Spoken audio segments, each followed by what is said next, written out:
Nora Vance was loading her dead husband's junk into the back of a rented truck when she reached for the ugliest thing on the shelf. A scuffed gray box, heavy for its size, hand-soldered guts you could see through a crack in the seam, and a little toggle switch taped on crooked with a strip of yellowed electrical tape. She almost threw it. She almost pitched it right into the dump pile with the rest of it. She hadn't cried at Ray's funeral. Not once. She'd stood dry-eyed while the preacher talked. But she cried in that garage. She cried the afternoon her brother-in-law stood in the doorway with his hands on his hips and called Ray's whole life 40 years of garage clutter. That's what broke her, not the casket. The word clutter. 2 days later, Chet Vance stood in a driveway full of strangers, estate sale folks with their coffee cups and their careful faces, and he held up a box of tools and said it loud so everyone could hear. "Nora, quit babying the tinkerer's junk. Nobody's paying a dime for it." And she needed the dimes. That's the part that hurts. $6,700 in back taxes. 41 days. Then the county takes the house. But there was a man near the fence. Older fella.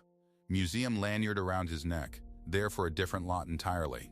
And when Chet set that gray box down on the folding table, that man went white as a bedsheet. He put out one hand like he was stopping traffic and he said, real quiet, "Please, don't move that." And then, he wouldn't say why. If you believe respect is earned in silence, this story is for you. Before we go on, if stories like this one mean something to you, take 1 second and subscribe. It's the only way these keep finding you. And do me a favor, comment the city you're watching from. I genuinely want to see how far Ray's story travels. Every town, drop it below. Now, let me take you back to the beginning. Because to understand what that man saw in the gray box, you have to understand the man who built it. And the town that never once looked at him twice. Halliford, Ohio. You've driven past 100 towns just like it and never turned your head. A rust belt speck between two exits. The kind of place where the biggest employer closed in 1994 and the second biggest closed a few years after that. Main Street's got a diner that survived on stubbornness, a hardware store, a church, and a whole lot of for-lease signs gone soft in the windows. People stay because it's cheap, because their people are buried in the cemetery on the hill, and because leaving costs money nobody has. Ray and Nora Vance had lived in the same house on Delmore Street for 40 years. A little post-war 2-bedroom with aluminum siding, gone the color of a storm cloud, a sagging front porch, and a garage out back that Ray had added onto himself sometime in the 70s. That garage was bigger than the second bedroom. Nora used to joke it was Ray's real house, and the one they slept in was just where he kept his wife. She wasn't wrong. For most of those 40 years, the light in that garage stayed on past midnight. Nora would wake up at 1 in the morning, roll over, and see the pale yellow glow leaking through the curtains from out back. She stopped being angry about it a long time ago. Somewhere in the second decade of marriage, anger just turns into weather. You stop fighting the rain. So instead she'd get up, she'd make him a plate, a sandwich, some of the pot roast, whatever was left, and she'd carry it out across the dark yard in her housecoat and set it on the corner of his workbench. He'd grunt. Sometimes he'd say, "Thank you, sweetheart," without looking up. Most nights he was so far inside whatever he was building that she doubted he even heard the door. She'd stand there a second in the smell of solder and coffee and machine oil, and she'd watch the back of his head. And then she'd go back to bed. That was the marriage. A plate on the workbench. A light left on. She never fully understood what he did out there, and he never fully explained it. And after a while, that stopped mattering too. He was happy in that garage. She could hear it in the way he hummed. A man doesn't hum over nothing. But here's the thing about Halliford, and about towns like it. They keep a ledger on you. Everybody's got a number, and the number is the money they make, and Ray Vance's number was small. He'd worked the line at the plant like everybody else, until it shut. After that, he did repairs. Fixed people's radios, their televisions, their washing machines. He could fix anything with a wire in it, and he charged next to nothing, because he liked the puzzle more than the pay. Folks would drop off a dead toaster and pick it up working, and hand him a $10 bill, and feel like they got the better end of it. They did. So the town's verdict on Raymond Vance was settled decades ago, and it never changed. Kind man. Harmless, smart, in that useless way. Good with his hands, but never had a head for making a living. The tinkerer. That's what they called him. And they didn't even mean it cruel. That's the worst part. They meant it fond. Old Switchbox Ray, always out in that garage, never made a dime. God love him. And Nora, this is the thing she carried, the thing she'd never said out loud to a living soul. Nora half believed him. She loved him. Understand that.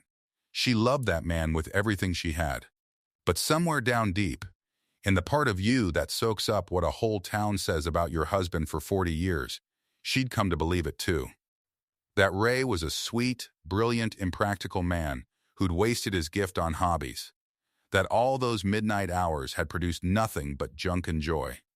She'd stand in the garage doorway sometimes and look at the shelves crammed with his projects, his half-finished machines, his boxes of salvage parts, and a little voice in her would sigh and think, "Oh, Ray, what was it all for?" He got sick in the fall. It was long, and it was slow, and it was cruel the way those things are. By winter, he couldn't get out to the garage anymore, and Nora would find him at the kitchen window, just looking at it, at that dark building across the yard, with an expression she couldn't read. Longing, maybe, or unfinished business. He died in the spring, in April, with the first green just coming back to the maple in the front yard. 66 years old. She sat with him at the end. He wasn't saying much by then, but the last real thing he said to her, 2 or 3 days before, when he was still lucid, he squeezed her hand and he said, "The box. Nora, don't let them." And then he lost the thread, the way he did near the end, and drifted off. She thought he was confused. She thought the medication had him wandering. She said, "It's all right, Ray. Everything's put away." And he seemed to settle. The box. Don't let them. She didn't think about it again for 2 months. She had a funeral to survive, and after the funeral, she had the mail. Because grief doesn't stop the mail. That's a thing nobody tells you. The casseroles stop, the phone calls thin out, and the world quietly assumes you're through the worst of it right about the time the bills for the worst of it start showing up. The hospital wanted its money. The specialists wanted theirs. The long, slow dying that had eaten the winter had a price tag, and when Nora finally sat down at the kitchen table and made herself add it all up, the number at the bottom of the page was $22,150. Medical debt. For the privilege of watching him go. She had a widow's portion of a small pension and a checking account with less than $900 in it. And then, in June, the letter from the county. The property taxes hadn't been paid. Ray had always handled that. Ray handled all of it. And in the fog of the fall and the winter, it had simply gone unpaid. $6,700. Past due. The letter used words like lien and delinquent in public auction. It gave her a date. She counted the days on the wall calendar with her finger. The calendar still turned to a spring month because she hadn't had the heart to flip it. 41 days. That house was everything they had. It was paid for. The one thing Ray had managed. 30 years of it. And it was worth maybe $131,000 if a buyer could be found in a town where nobody buys. It was the only wall between Nora Vance and having nothing at all. And the county was going to take it over $6,700 she didn't have. In 41 days, unless she found the money. That's when Chet came around. Chet Vance was Ray's younger brother, 58, loud, built like a man who'd tell you he still had it, and dare you to disagree. He'd spent his life a few towns over selling cars, and then selling boats, and then selling something else, always with a new angle, always this close to the big one. Where Ray was quiet, Chet was volume. Where Ray built things, Chet moved things, moved them off a lot, moved them out of a warehouse, moved them for cash. He'd looked at his older brother his whole life with a kind of impatient pity. Couldn't understand a man who'd sit in a garage inventing gadgets nobody asked for, when there was money to be made out in the world where money actually was. Chet showed up on Nora's porch about a week after the tax letter, and he had a plan. Because Chet always had a plan. Estate sale, he said before she'd even got the screen door all the way open. That's your answer. Whole thing. House stays, but you clear out all of Ray's, all of that stuff out back. You sell the furniture you don't need, we run it as a big sale. Get some of these estate people in here from Columbus, and you'd be surprised, Nora. You'd be surprised what people will pay for old junk if you call it vintage. He said the word vintage with air quotes. I'll run it. Won't cost you a thing. Family? She didn't want to. Every part of her didn't want to. But she sat at that kitchen table with the number 22,000 and the number 6,700 and the number 41 days, and she couldn't think of another door. So she said, all right. All right, Chet. And something in her chest closed like a fist when she said it.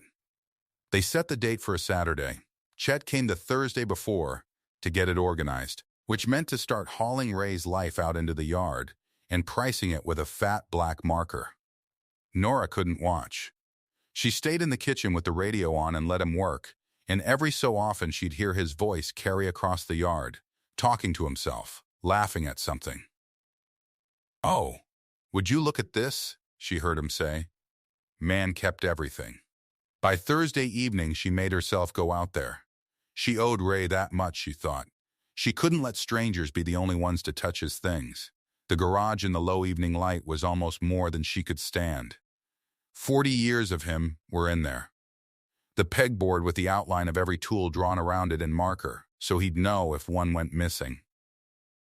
The coffee can of drill bits, the good lamp on the swing arm that he'd fixed a dozen times. And the shelves. God, the shelves. Rows and rows of gray metal shelving, floor to ceiling, packed with the machines and half-machines and mysteries of his whole life. Chet had already started. And the difference between Chet's part and Ray's part was the difference between a robbery and a shrine. Half the shelves were still Ray's careful order. The other half were chaos, things pulled down and stacked in the pricing area and the dump pile, because Chet had made two piles, sell and toss, and the toss pile was winning. There she is, Chet said. Look, I'm just going to be honest with you. Most of this back here is trash. Nora, nobody wants a busted whatever this is. He held up something with wires coming out of it and set it back down. The tools will sell. Some of the tools are actually decent. But the projects, the homemade stuff, that's dump run material. I'm not going to sugarcoat it. I've done 100 of these sales. I know what moves. She wanted to hit him. She stood there in her dead husband's garage, and she wanted to pick up the nearest wrench and lay her brother-in-law out on the concrete floor. Instead, she said, thin and even, just, set aside anything you're not sure about. Let me look before it goes. Sure, he was already turned back to the shelf. You want to look, but we run out of time Saturday morning. Whatever's in the toss pile goes to the county dump Sunday. I already booked the truck. So she looked. She went slow. She picked up his things one at a time, and she remembered, or she tried to remember, what each one had been. This one he'd worked on the summer their nephew got married. This one had a name he used to call it that she couldn't recall now. Some of it she understood. A radio, a little motor, a clock he'd built from scratch. Most of it she didn't. And it broke her heart in a fresh place every time. Because here was the proof, wasn't it? Here was 40 years of a man's hands. And she couldn't tell the treasures from the trash any better than Chet could. She'd never learned. He'd never taught her. And now he never would. That's when she came to the gray box. It was on a lower shelf, shoved toward the back behind a milk crate of cables, like it had been put somewhere on purpose and then forgotten. About the size of a bread box, maybe a little bigger. Gray steel, dull and scuffed, with rounded corners. There was that crooked toggle switch on the front held on, with a strip of tape gone amber with age. It was, honestly, the ugliest thing on the shelf. It looked like something a child would build to be a robot. It had no charm, no obvious purpose, nothing about it that said keep me. She almost put it straight in the dump pile. Her hands were already moving at that direction, but there was a seam along the top where the metal didn't quite meet. A gap, maybe a quarter inch. And through that gap, the low light caught something. A dull gold glint. Nora stopped. She tilted the box toward the lamp and looked closer. And down inside, soldered to a little board, she could just make out a small brass plate. A tag, the size of a postage stamp, and stamped into the brass, faint but readable, were letters and numbers. RV 0978. His initials, Raymond Vance, and a date, September of 1978. She turned it over in her hands, this stupid ugly box, and something about that little tag snagged in her chest. He'd made a nameplate for it. Whatever it was. He'd soldered his initials and a date inside it like it mattered. Like it was going somewhere, like somebody someday might open it up and want to know who made it and when. And nobody ever had. Some junkie dated, she said out loud, to nobody. And she meant it to sound dismissive. She meant to make it small, because small didn't hurt as much. Just one of Ray's projects. He labeled everything. It doesn't mean anything. But she held it a second longer than she needed to. And she would spend a lot of nights afterward asking herself why, she set the gray box down in the dump pile, right on top. She told herself it was just a box. She told herself she couldn't keep all of it.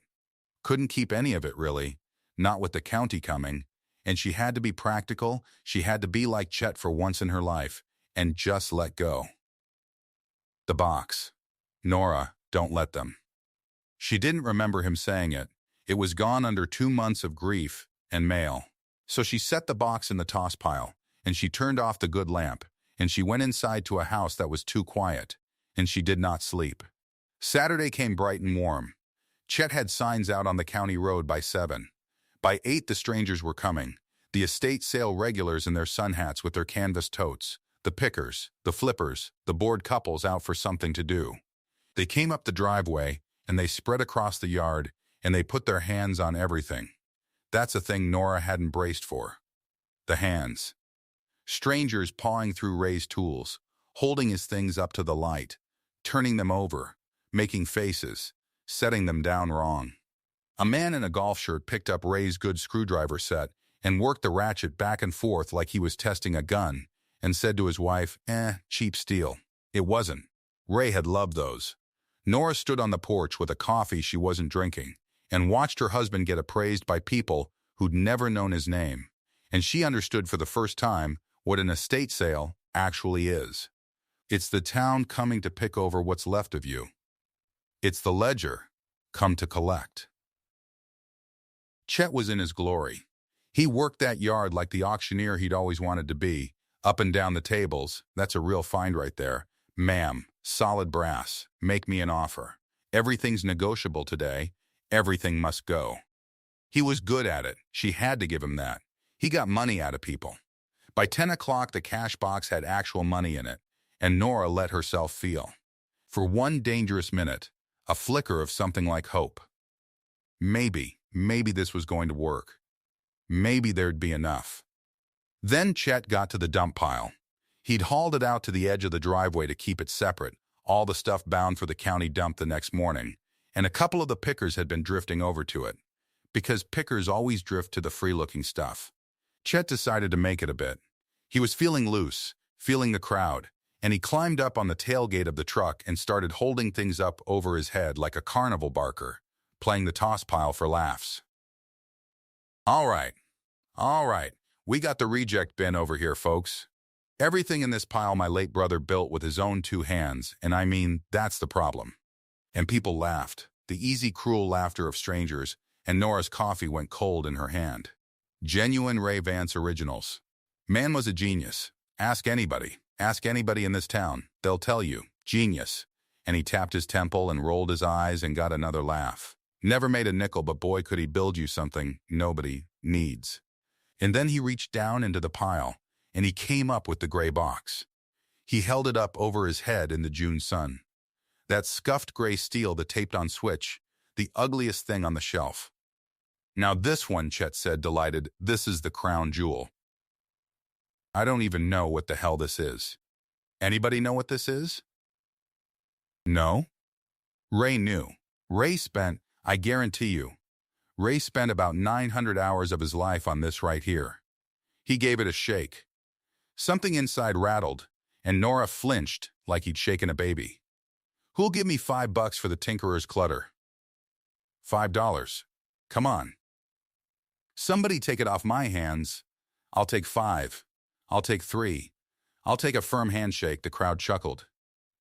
Nobody raised a hand, and Nora stood on that porch with her whole face on fire. Because that was the moment. That was the loudest the town had ever said it. Right out in the open, in front of 40 strangers, with Ray not even 3 months in the ground. 40 years of that garage light. 40 years of plates carried across a dark yard. And it came down to a fat man on a tailgate asking $5 and getting nothing. She opened her mouth. She didn't even know what she was going to say. Something. Stop it. Chet, put it down. That's his. That's his. And that's when the man by the fence stood up straight. She hadn't paid him any mind. Older gentleman, gray beard trimmed close, khaki jacket too warm for the day. A lanyard around his neck with some kind of laminated badge. He'd been over by the far tables with the box lots. Chet had put some of Ray's old books and papers in flat boxes and priced them $1 each, and he'd been quietly going through them for the better part of an hour. The way a certain kind of man goes through a box of old paper. Slow and reverent. Not buying, just reading. Nora had figured him for a book scout. There's always one. But when Chet held up the gray box and shook it and asked for $5, that man came up off his crouch like the ground had moved. His face changed. It went from mild to something Nora didn't have a word for. Not surprise exactly. Recognition, maybe, but recognition with fear folded into it. The look of a man who's seen a face in a crowd he'd only ever seen in a photograph and never expected to see alive. He went pale under his tan, and he came across that yard fast enough that people turned to look, one hand already up and out in front of him. "Please," he said. "Please, don't move that. Don't sell that. Please." Chet, still up on the tailgate, grinned down at him. A live one. "Well, hey now. We got a bidder. Sir, you want the mystery box? It's yours. Tell you what, for you, $4. No." The man reached the tailgate and put both hands out, not touching the box, hovering under it like he was afraid Chet would drop it. "No, please, listen to me. Don't just put it down. Set it down. Carefully, please." He was struggling to get the words out. He looked, Nora thought, like a man who'd walked into a church and found something holy sitting in a yard sale. Is the owner here? The family? Who does this belong to?" Chet's grin flickered. Even Chet could tell this wasn't the ordinary haggling of the ordinary picker. It was my brother's. This is his widow's sale. That's Nora, up on the..." He gestured at the porch. The man turned. He found Nora with his eyes across the whole crowded yard, and he looked at her with such open, naked urgency that the coffee cup nearly slipped out of her hand. "Ma'am," he called, and his voice cracked on it. "Ma'am, my name is Elias Roth. I'm a curator. I study machines like this. This is what I do. This is my whole. Ma'am, I am begging you." He put one hand flat against his own chest. "Please don't sell this box. Please don't let it go to the dump. Give me a week. Just 1 week to look at it properly. I think..." He stopped.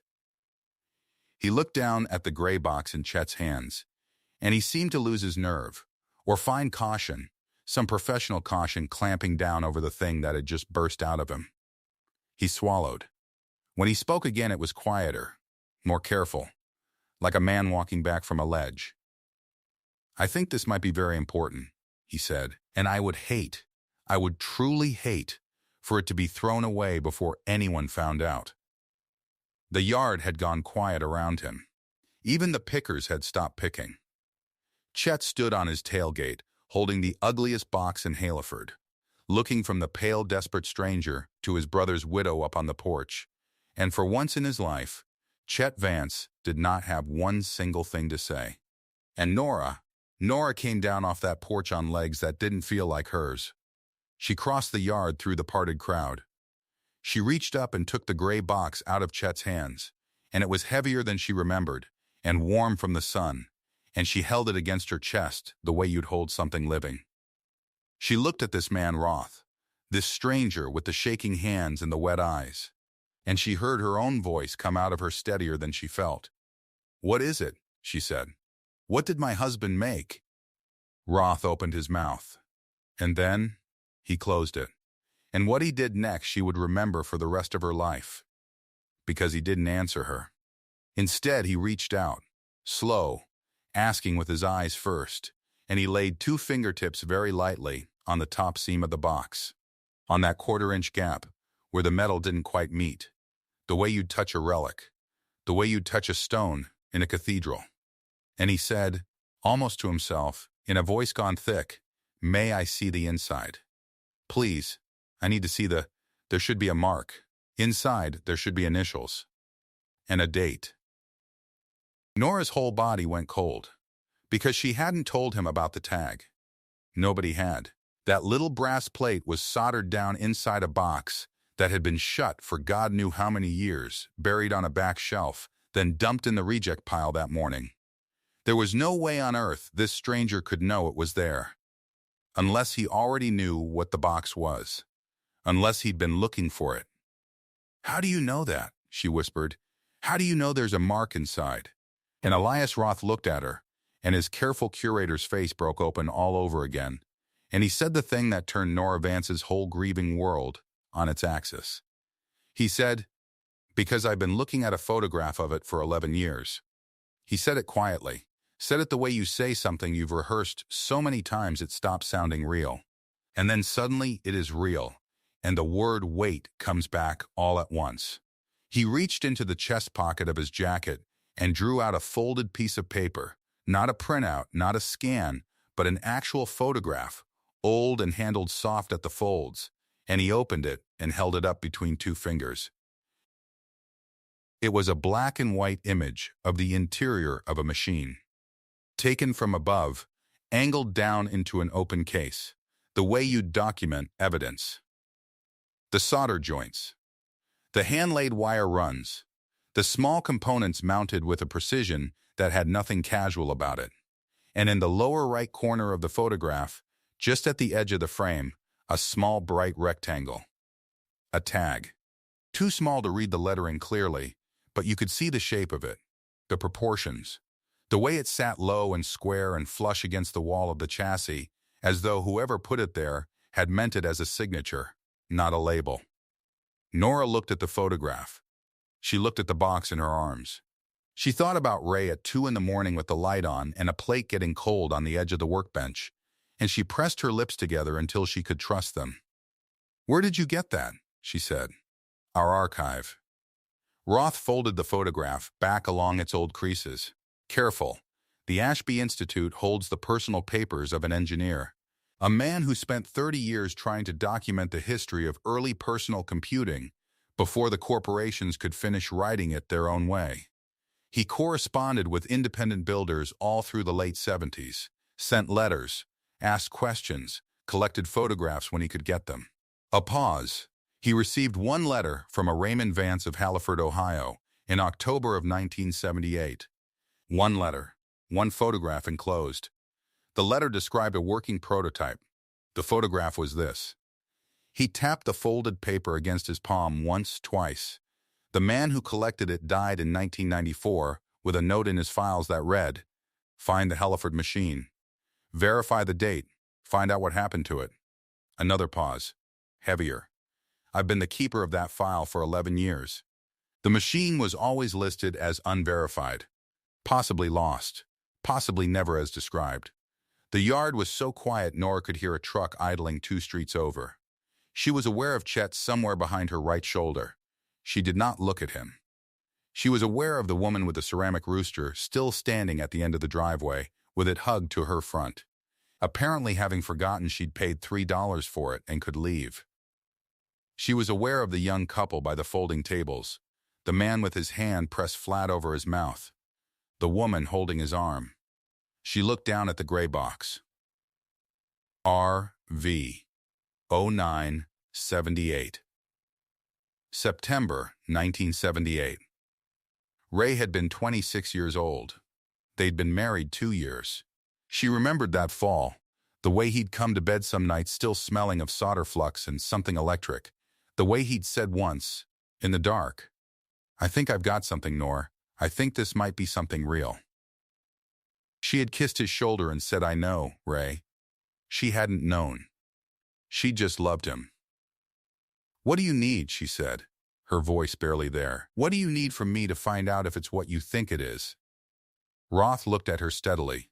1 week, and I need to open it. 1 week, and he needed to open it. Nora held the box tighter against her chest. She could feel the corner of it press into her breastbone.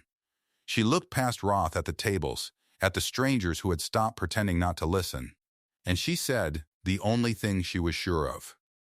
"Not today. Nobody opens it today." Roth nodded like a man who had waited 11 years and could wait 1 more day. He took a card from his wallet and set it on the folding table, face up, and did not push it toward her. "When you're ready," he said. "I'm staying at the Halliford Inn on Route 9. Room 4. I'll be there all week." Then a second voice cut across the yard. "Well, hold on now." It was a man in a windbreaker who had been leaning on the fence the whole time. Nora had noticed him earlier and taken him for a picker, one of the ones who drove estate to estate with a magnet and a squint. He came off the fence and walked into the middle of the driveway like he owned the ground. "I buy estates," he said. "Whole garages. Whole houses. I don't cherry pick." He looked at the tables, the tools, the boxes, and last of all at the gray box in Nora's arms, and he said a number. He said he'd take the entire garage, every wrench, every tin, every scrap. Today, cash and the number he said was enough to cover the taxes. All $6,700 of it. Enough to make the county let her go away and buy her the rest of the year to breathe. For a moment, the whole yard felt like it tipped toward him. Chet made a sound in his throat. Nora knew that sound. It was the sound of Chet deciding something for her. "Now that," Chet said, "is a serious offer." "Nora, you hear that? That's the tax bill. Gone, today. And we don't even have to stand out here in the sun till dark." The picker smiled with half his mouth. "I'll write it right now." Nora looked at the box. She looked at the little brass tag inside it. RV 0978, the numbers Ray had stamped with his own hands when he was 26, and she was young, and the garage light burned till 2 in the morning. She thought about the plates she used to leave on the workbench, covered with a bowl to keep them warm, and how sometimes she'd find them in the sink at dawn, scraped clean. And never a word about it because Ray didn't have words for the middle of the night. He only had the box. She thought, if I hand this man the garage, the box goes in the back of his truck with everything else, and it goes wherever those trucks go, and it never comes back. "No," she said. The picker blinked. "I don't think you heard I heard it fine." Her voice came out steadier than she felt. "The garage isn't for sale. None of it. Sale's over." "Nora," Chet's face had gone red at the collar. "Nora, that's the taxes. That's the whole thing. You can't. I can." She turned to the tables and raised her voice just enough to carry. "Thank you all for coming. We're closing up. Everything left goes back inside." Some people grumbled. Most just looked at her, at the box, at the man with the museum lanyard, still standing, quiet at the edge of it, and they understood that something had happened here that they didn't have the whole of. The woman with the ceramic rooster finally walked to her car. The young couple lingered, the man's hand still half over his mouth, and as they passed Nora, the young man said, "Lo, ma'am, whatever that is, I hope it's what he thinks it is." And then they were gone too. Chet stood in the emptying driveway with his hands open at his sides. "You just turned down the tax money," he said. "You understand that. You just handed it back." "I did. For a box. For Ray's box." He shook his head slow, the way you shake your head at somebody you've given up on. "You always did baby him," he said, "and it was meant to sting." And it did, and she let it. Then he got in his truck and backed out too fast and was gone. Nora carried the gray box into the garage herself. She set it on the shelf where it had lived for 40 years, in the clean rectangle in the dust where nothing else had ever sat. She pulled the door down. She turned the lock. She stood in the dark garage with her hand flat on the cold metal door, and she said, out loud to nobody, "All right, Ray, all right." That night she couldn't sleep, so she did the thing she'd been avoiding since the funeral. She went into the garage and she opened his notebooks. There were 9 of them. Spiral bound, the covers soft as cloth from handling. She'd dusted around them for years and never once opened one, because they were his, and looking felt like reading a man's mail. Now she sat on his stool under his work light, and she read. She didn't understand most of it, the diagrams, the little ladders of numbers, the arrows. But she understood his handwriting. She'd know it anywhere. And she understood the places where the engineering stopped and the man came through. On one page, near the top, underlined twice, he'd written, "The box works. It really works. Told nobody but the county clerk. Some things you protect quiet." She read that line 4 times. Told nobody but the county clerk. She didn't know yet what it meant. But she folded the corner of the page down, gentle the way you'd tuck a blanket, and she sat with her dead husband's handwriting until the light outside the garage window went from black to gray. In the morning she drove to the Haliford Inn, Route 9, Room 4, and she knocked. Roth answered in the same rumpled jacket, and when he saw her his face did something complicated and hopeful. She held up the box. "1 week," she said. "You open it careful. And I stay in the room the whole time." "Yes," he said. "Yes, of course. Thank you." He didn't open it at the inn. He made 2 phone calls, and the next day a small van came from 3 hours away with the seal of the Ashby Institute of Computing History on the door. And inside it was a folding table with a felt top and a gooseneck lamp, and a case of little tools that looked more like a surgeon's than a mechanic's. They set up in Nora's garage, because she wouldn't let the box leave the house. And Roth agreed to that without an argument. He brought a second man, older than Roth by a good 20 years, wire glasses, hand-spotted with age. Roth introduced him as a volunteer from the Institute's restoration wing, a man who had worked in the industry when the industry was young. The old man didn't say much. He set down a canvas bag, and he looked at the gray box on the felt like a man looking at a face he thought he'd never see again. Roth opened it.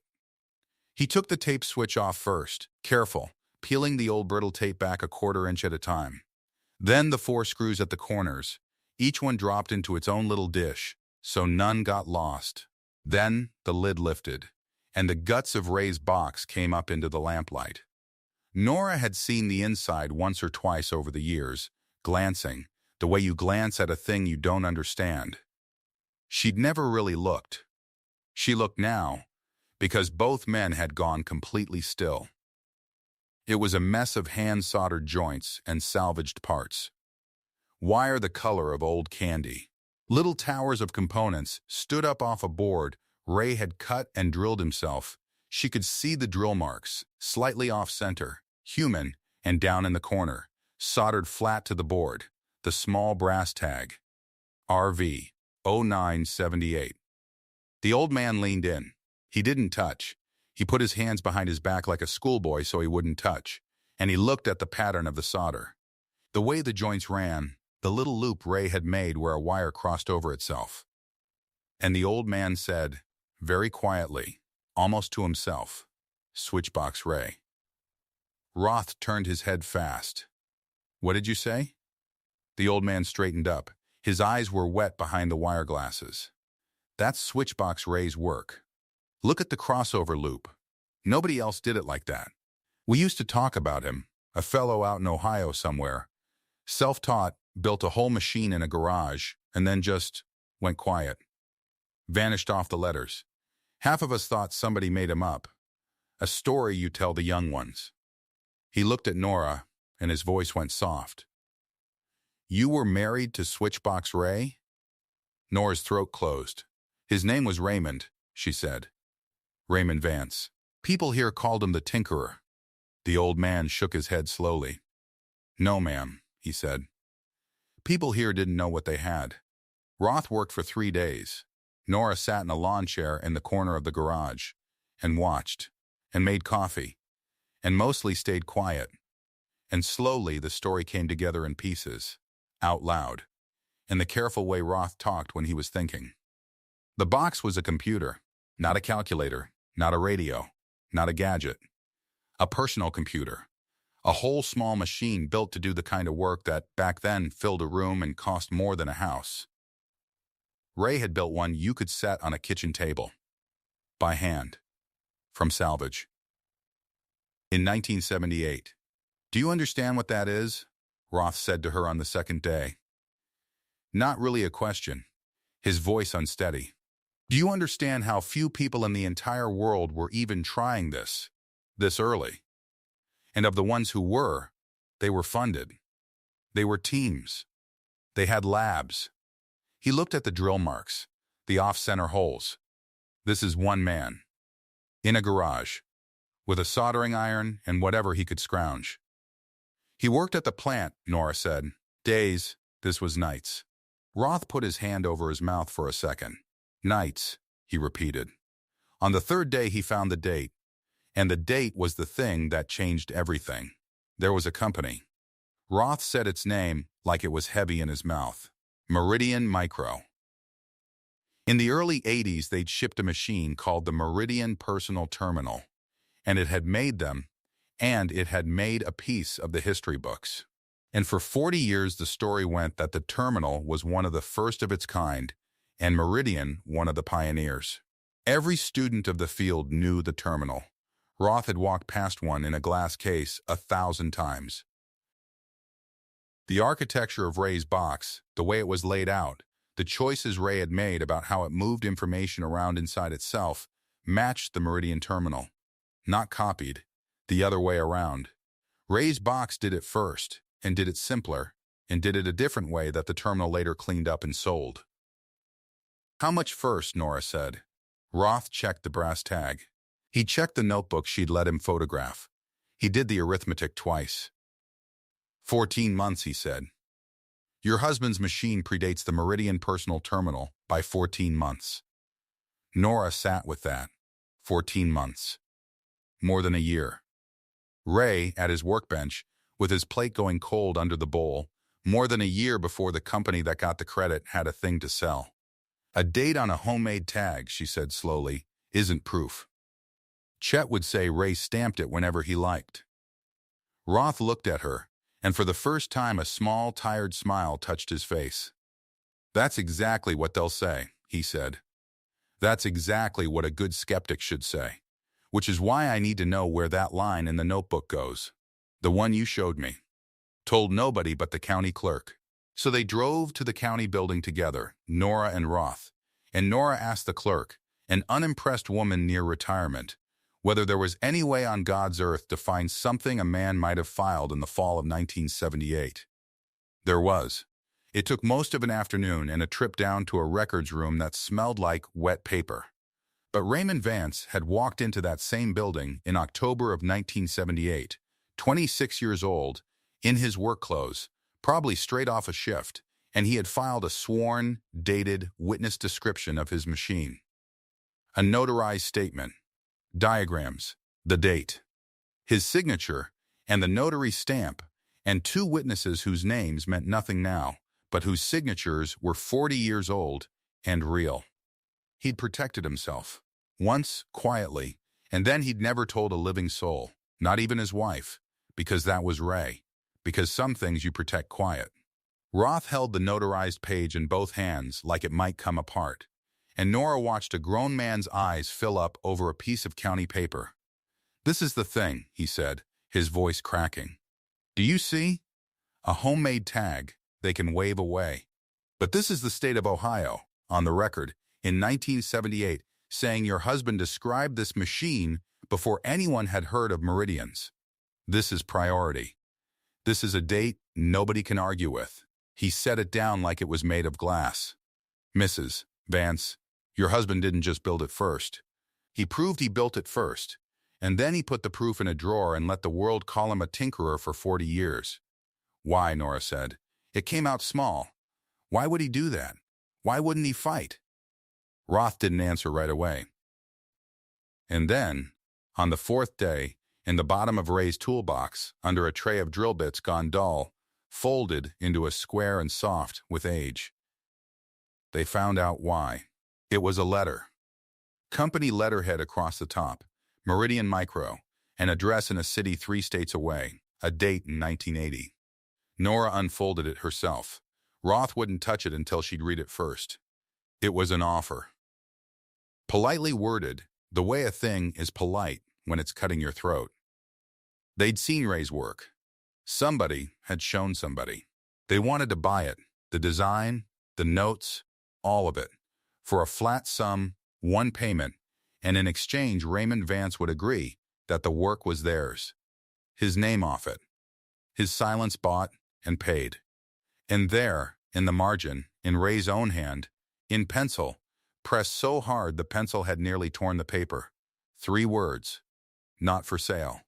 Nora read it, and her hands started to shake, and she had to sit down on the stool. He'd said no. He'd had the offer in his hand, the money that would have changed their whole lives, the taxes they'd sweated over for 40 years, the medical bills at the end that had eaten everything, all of it. He could have made all of it go away in 1980 with a signature, and he'd written "not for sale" in the margin, and folded the letter into a square, and put it under the drill bits, and come inside for dinner, and never said one word. Because they didn't want to pay him. They wanted to erase him. And Ray Vance would rather be nobody with his name than somebody without it. "He never told me," she said. "To the garage. To the box. 40 years, Ray.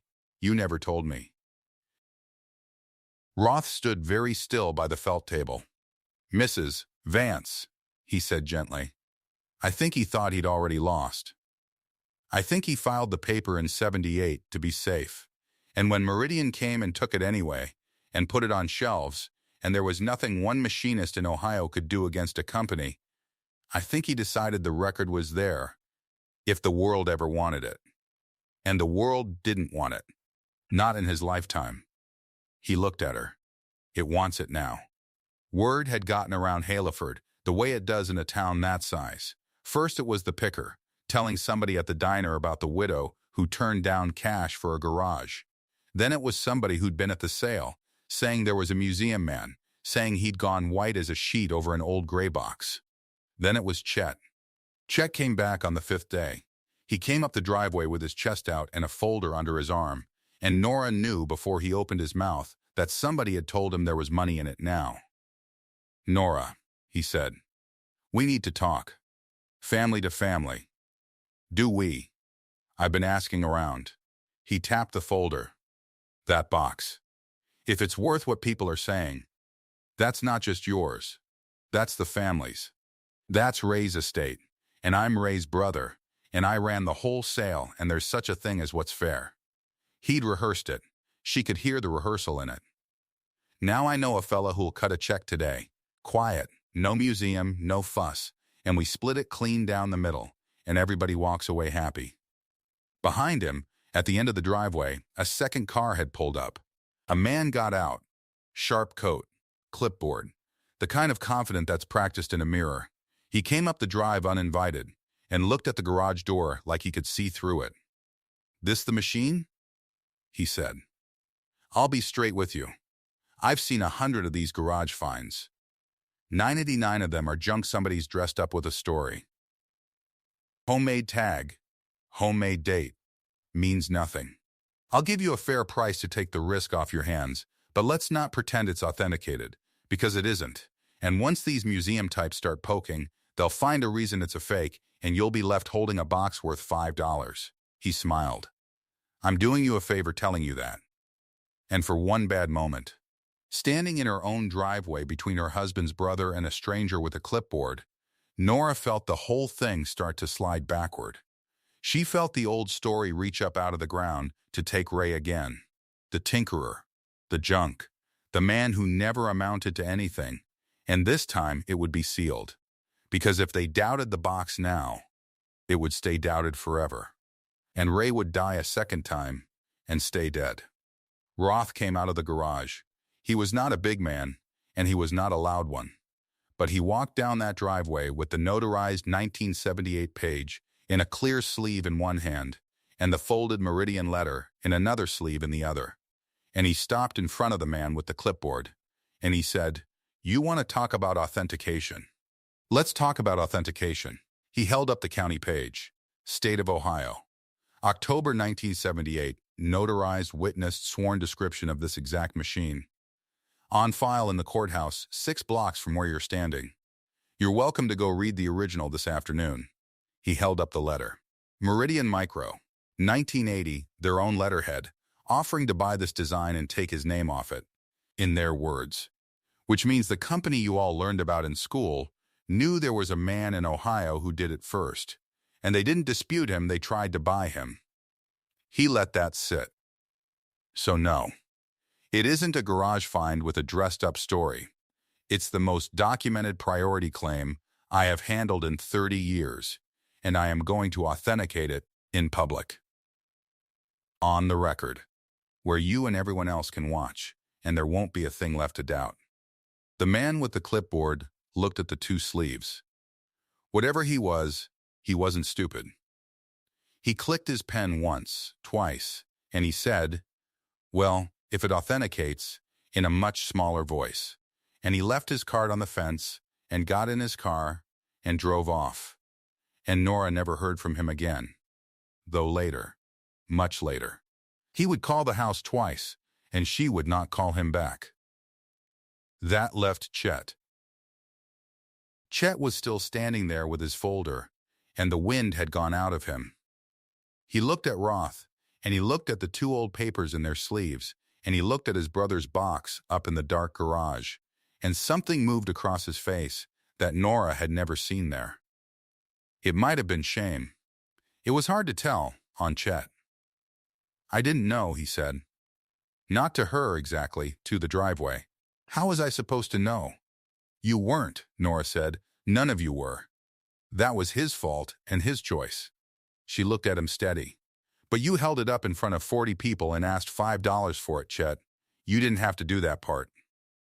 Chet had no answer. He put his folder back under his arm, and he backed down the driveway on foot this time, slow, and got in his truck, and sat there a minute before he drove away. Roth authenticated the box in public, because Nora asked him to, and because he wanted the whole town in the room when it happened. They held it in the Haleford Community Hall, the one with the folding chairs and the basketball hoops cranked up to the ceiling, and the smell of decades of coffee. The Ashby Institute sent a panel, 3 of them, and Roth, and the old volunteer with the wire glasses who'd said Switchbox Ray in the garage. They set a long table on the little stage. And on the table, side by side, they put 2 machines. On the left, borrowed from a collection, sitting in a proud, clear case, the Meridian Personal Terminal. The famous one. The one from the books, on the right, on a plain square of felt. No case. The gray box. Ray's box, with the tape still ghosting where the switch had been, and the drill marks in the board, and the little brass tag catching the stage lights. The hall was full. Nora sat in the front row in a good dress. And when she turned around to look, she saw them all. The woman who'd bought the ceramic rooster. The young couple. Half the faces from the driveway that day. The picker in his windbreaker at the back, cap in his hands. And Chet 3 rows back, off to the side, in a folding chair, small. Roth stood up. He didn't need notes. He walked them through it plainly, for the room, in words a cafeteria manager could follow, because Nora had asked him to make sure everybody understood, and not just the experts. He told them what the box was. He told them how few people on Earth were doing this in 1978, and none of them alone, and none of them from salvage.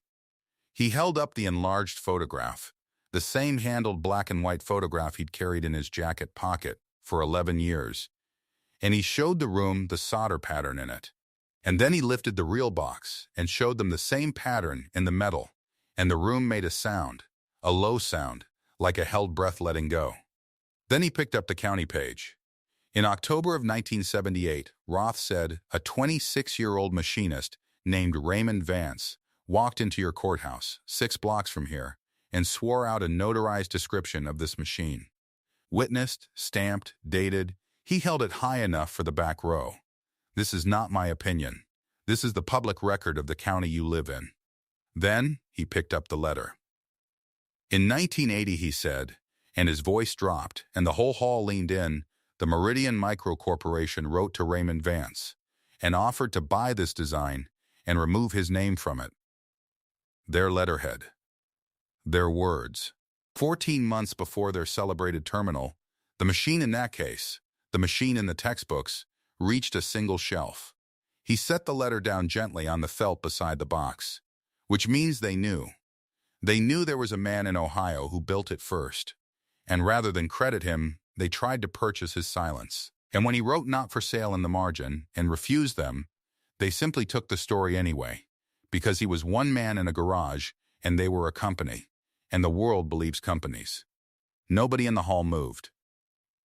Roth put both hands flat on the table, one on each side of Ray's box, and he looked out at the room, and he said the thing quietly.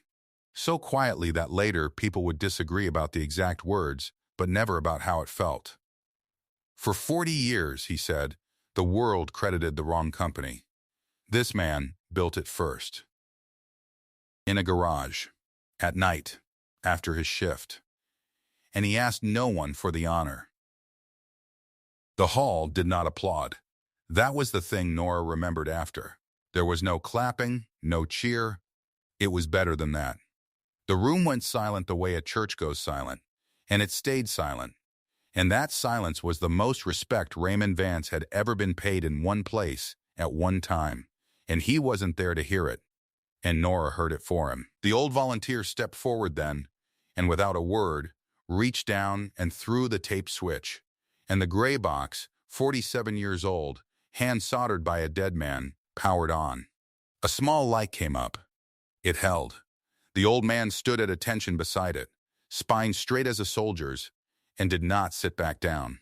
The Institute's director spoke last. She'd come up from the city herself. She stood at the front of that shabby, beautiful hall, and she made the offer on camera, on the record, for everyone. She said the Ashby Institute wished to acquire the Vance prototype for its permanent collection. She said it would be authenticated formally, published, and displayed under Raymond Vance's name. Not Meridian's, not the Institute's, his, and then she said, the heritage valuation. The number the Institute was prepared to pay, out loud into the microphone. $131,000. Nora heard it and did not fully take it in, not the number itself. What she took in was the arithmetic underneath it, the arithmetic she'd been doing in the dark for 41 days. The house was worth $131,000. She knew that number cold. It was on every letter the county sent. The box, the ugly gray box Chet had held over his head and asked $5 for, was worth more than the house it had sat inside for 40 years. The back taxes were $6,700. The medical debt from Ray's illness was $22,150. Together they were a mountain she could not have climbed if she'd sold every stick of furniture and the truck besides. The box paid it. The box paid all of it and left a life over. Ray had had the money in his hand in 1980 and said not for sale, And 45 years later, the box he wouldn't sell for his own comfort reached back through the ground and saved his wife's house. There was a justice in that Nora would turn over in her mind for the rest of her life and never quite get to the bottom of. She looked down the front row and back across the hall, and she watched the faces, and the truth did all the work, exactly the way Roth had promised her it would. The picker and the windbreaker stood at the back, with his cap crushed in both hands. He'd offered her enough to cover the taxes and haul the whole garage away in one afternoon. He was doing the math on what he'd almost driven off with in the back of his truck, and his face had gone the color of the wall. The old volunteer stayed at attention by the box the whole time, and when the light came up on it, his chin trembled, and he let it. A few rows back sat a young man Nora didn't know, thin, maybe 26 himself, the age Ray had been when he stamped the tag. He had the look of somebody who tinkered, somebody's basement full of half-built things. When Roth said switchbox Ray from the stage, the young man put the heel of his hand against his eyes and pressed, hard, and his shoulders shook once. And the woman beside him put a hand on his back. He'd never met Ray. He was crying anyway, because every kid in a garage who's ever been called a waste of time by somebody practical was, in that room, being told they might be a legend and just not know it yet. And there was Chet. Chet sat in his folding chair off to the side and got smaller through the whole thing. When the director read the number, he flinched like it had touched him. Nora didn't look at him on purpose. She'd promised herself she wouldn't gloat, and she found it was easy, because she didn't feel like gloating. She felt like a woman whose husband had finally been seen, and there was no room left over in that for Chet. Afterward, in the crowd and the folding chairs and the coffee, Chet found her back. She was talking to the director, and he came up behind her and he said, "Lo, Nora, I want to say." And he couldn't finish it, and she turned halfway, enough to let him know she'd heard, not enough to make it easy, and she said, "I know, Chet," and let him off the hook the same tired way she'd let Ray off 100 hooks, and he nodded and looked at the floor and drifted back into the crowd. That was the whole apology. It was the most Chet had in him, and she took it for what it was worth, which was not much, and not nothing. 6 months later, Nora drove down to the city to see the box in its new home. The Ashby Institute had given it a case of its own, lit soft from above, in a room with the famous machines, the ones from the books. The Meridian Personal Terminal was down the hall in its own case, and the little card beside it had been changed. She'd been told it would be, and it had, and now it told the true order of things in careful museum language. And that was justice too, the quiet kind. The kind that doesn't shout, the kind Ray would have wanted if he'd wanted any at all. Ray's box sat in the center of its case. Clean, but not too clean. They'd left the drill marks, left the taped ghost of the switch, left it human. And on the wall beside it, a small brass plaque, the same warm color as the little tag soldered inside. Raymond Vance, Haleford, Ohio, built first, credited last. Nora stood in front of it a long time.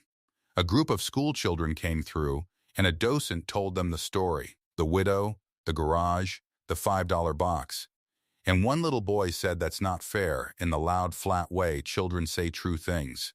And the docent said no. It wasn't. And they moved on and didn't know the widow was standing right there. The taxes were paid. The debt was gone. The house was hers, free. The house where the garage light used to burn till 2 in the morning. She still left it on some nights. Out of habit. She'd flip the switch on the empty garage and stand in the doorway and look at the clean rectangle in the dust where the box had sat for 40 years. And one night, not long after she got home from the city, she brought a plate out and set it on the workbench the way she used to, covered it with a bowl to keep it warm. For nobody. And she stood there, and she finally cried the way she hadn't cried at the funeral. Not the thin, tight crying of the bad spring. The other kind. The kind that empties you out and leaves you lighter. She cried for the man who'd said not for sale and never told her. And the plate went cold under the bowl the way his plates used to. And it was, somehow, all right. A week after that, a plain envelope came in the mail with no return address. Inside was a check, and it was made out toward Ray's headstone, and the amount was decent, and the memo line just said toward the stone, and it wasn't signed. But Nora knew Chet's hand the way she knew Ray's. She cashed it and put a good stone on his grave, granite, and had them cut it plain. His name and his years, and under that 4 words she chose herself. He built it first. The world will call a man a tinkerer, right up until the day it learns what he was tinkering with. It called Ray Vance, that for 40 years, kind, harmless, never made a living, and the whole time the thing that would outvalue his house and clear his debts and put his name on a wall in the city was sitting on a garage shelf under a tape switch, dated in his own hand, waiting for somebody to look. Somebody almost didn't. It came within $5 and one loud afternoon of the dump.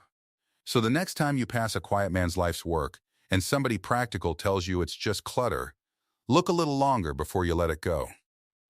You never do know what somebody built in the dark while the rest of the world was sleeping, and sure they'd amounted to nothing. Comment the city you're watching from. I want to see how far Ray Vance finally gets to travel.